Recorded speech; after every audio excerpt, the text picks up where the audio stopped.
Magandang hapon po. Are po ang mga tricycle driver na katulad ko po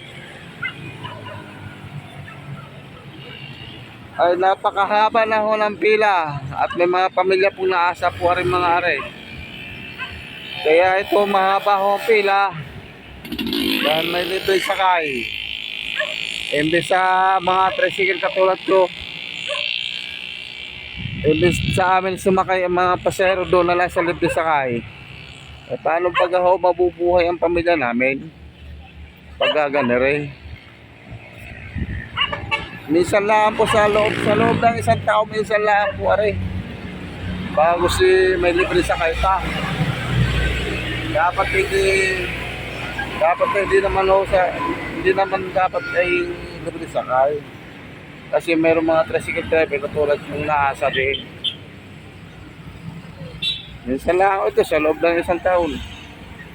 Bawas may libre sakay pa. Paano na ang pamilya namin?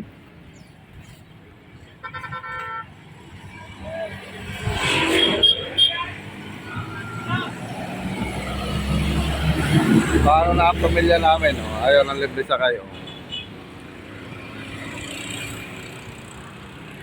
Hindi sa amin nasakay ang mga tao, doon nasa libre sakay kasi libre nga eh. E paano naman kami mga tricycle driver na nakuha pa ng prangkisa? Nakakawa kami oh. Nakaunti.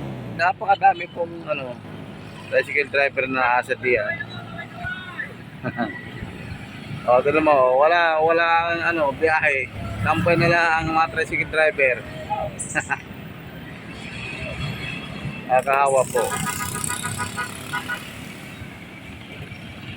Dapat ay wala lang libre sakay.